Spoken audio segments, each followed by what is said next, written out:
कणकवलीमध्ये prime लोकेशनला flat शोधताय? Premier flats ते पण बजेट मध्ये.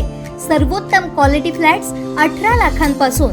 मार्केट, शाळा, hospital, railway station, bus stand, highway पासून 5 मिनिटांवर. पार्किंग, 24 तास पाणी, बॅकअप सह लिफ्टची सोय. तुमची लाईफस्टाईल अपग्रेड करा नव्या घरात. ऑफिस पत्ता विल्बर्ट प्रॉपर्टीज, मनोहर शिल्प, पहिला मजला, जानवली ब्रिज जवळ, कणकवली.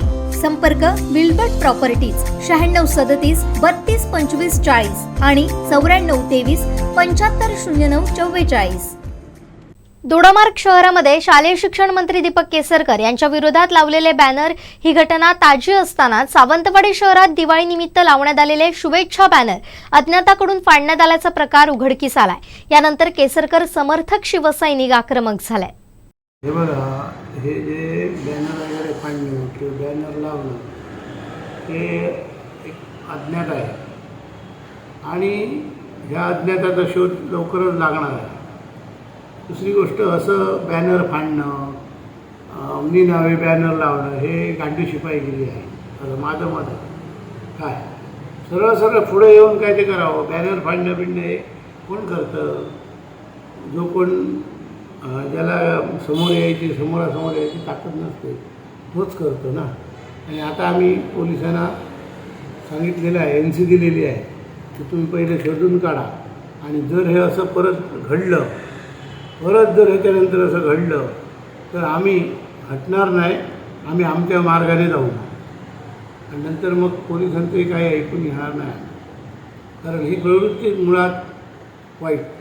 आम्ही आयुष्यभरात कधी कुठल्या आमच्या विरोधकाचे किंवा कोणाचे बॅनर कधी फाडले नाही, कधी बॅनर कोणाचा हटवलं नाही, कोणाच्या दुसऱ्याच्या बॅनरवर बॅनर लावला नाही. आणि हे निषेधार्थ आहे.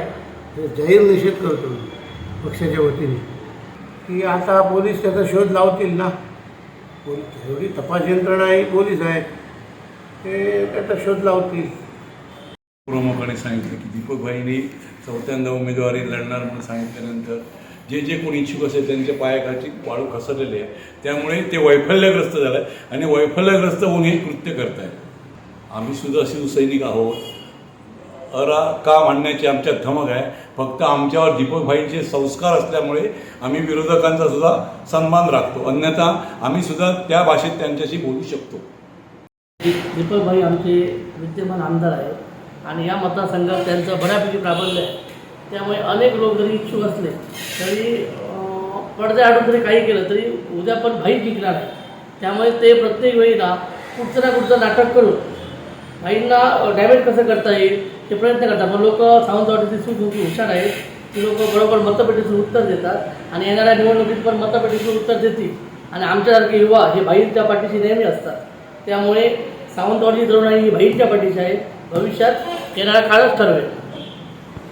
आज जो बॅनर माननीय दीपकभाई केसरकर यांचा बॅनर फाडण्याचा जो प्रकार सावंतवाडीत घडला तो अत्यंत वाईट गोष्ट राजकारणाच्या दृष्टीने म्हणून आम्ही बघतो. आणि या सुसंस्कृत सावंतवाडीत आजपर्यंत असे प्रकार केव्हाही घडले नव्हते. आणि हे जे द्वेषाचं राजकारण आहे आणि हे जे राजकारणाचे प्रकार आहेत, हा प्रकार सावंतवाडीत असणाऱ्या युवा पिढीसाठी एकदम घातक आहे. आणि पोलीस या मागचा तपास करत आहेत. तरी असे प्रकार नाही थांबल्यास सावंतवाडीतील जनता व आम्ही सर्व केसरकर समर्थक जशास तसे उत्तर देऊ. आमचे दिवसभरातले सर्व अपडेट्स, ताज्या घडामोडी आणि थेट लाईव्ह पाहण्यासाठी सबस्क्राईब करा, लाईक करा कोकणचं नंबर 1 महा चॅनल कोकण 7 लाईव्हचं YouTube चॅनल.